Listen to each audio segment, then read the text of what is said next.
Konsep cost driver untuk manajemen strategi. Cost driver merupakan faktor yang memberi dampak pada perubahan tingkat biaya total. Untuk perusahaan yang bersaing berdasarkan cost leadership, manajemen terhadap cost driver kunci merupakan hal yang paling penting. Untuk perusahaan yang bukan merupakan cost leader, manajemen terhadap cost driver mungkin bukan merupakan hal yang terlalu penting, tetapi langsung pada kesuksesan perusahaan. Cost driver, cost pool, dan cost object. Biaya terjadi jika sumber daya digunakan untuk tujuan tertentu. Kadang-kadang biaya dikumpulkan ke kelompok tertentu yang disebut cost pool.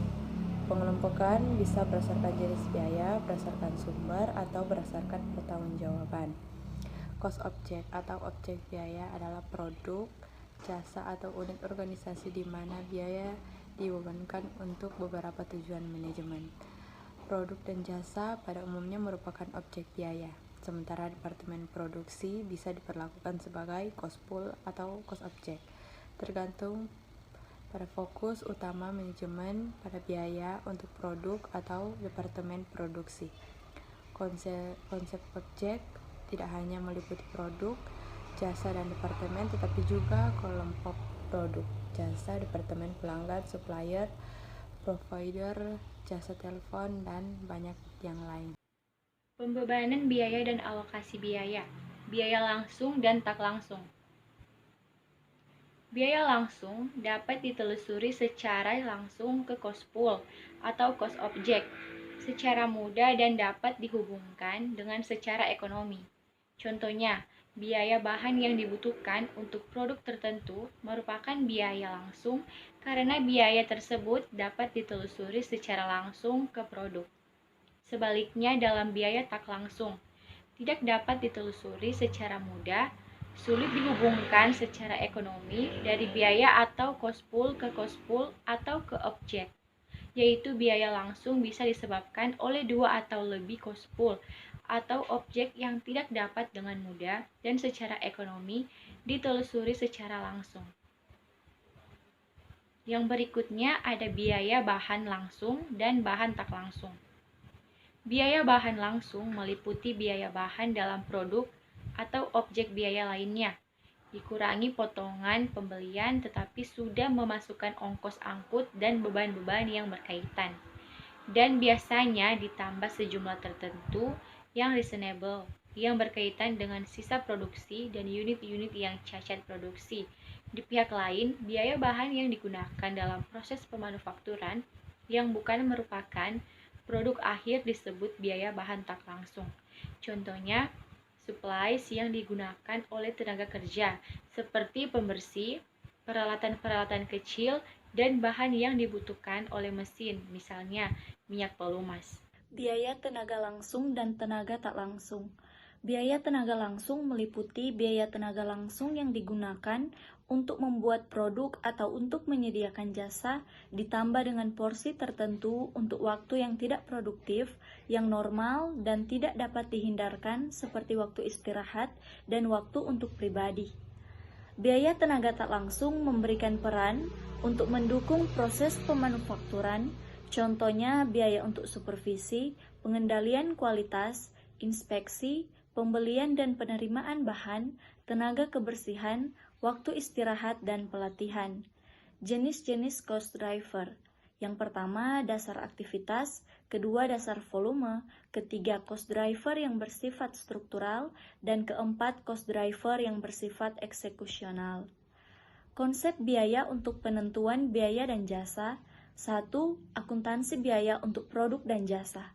Sistem akuntansi biaya sangat berbeda di antara perusahaan manufaktur dan perusahaan dagang.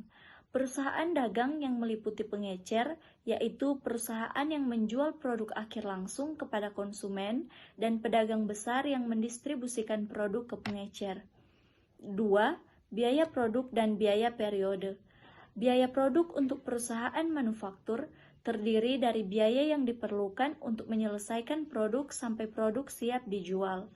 Biaya produk untuk perusahaan dagang meliputi biaya pembelian produk ditambah dengan biaya transportasi yang dibayar oleh pengecer atau pedagang besar dengan membawa produk ke lokasi di mana produk tersebut akan dijual atau didistribusikan. 3. Penentuan harga pokok dalam perusahaan manufaktur, perusahaan dagang, dan perusahaan jasa, di mana di dalam perusahaan manufaktur ada aliran biaya dari elemen biaya awal ke rekening barang dalam proses sampai persediaan produk selesai dan harga pokok penjualan. Konsep biaya untuk perencanaan dan pengambilan keputusan. Yang pertama ada biaya relevan, yang kedua ada biaya diferensial, yang ketiga ada opportunity cost, dan yang keempat ada sunk cost. Atribut-atribut dalam informasi biaya untuk akurasi pengambilan keputusan. Yang pertama ada akurasi. Pengambilan keputusan yang berpengalaman tidak akan menggunakan informasi akuntansi tanpa memberikan pertimbangan terhadap potensi ketidakakuratan data, di mana data yang tidak akurat dapat menyesatkan dan menyebabkan kekeliruan yang mendatangkan biaya tinggi. Yang kedua ada ketepatan waktu. Informasi manajemen harus disediakan bagi pengambilan keputusan dalam waktu yang tepat untuk membantu pengambilan keputusan yang efektif.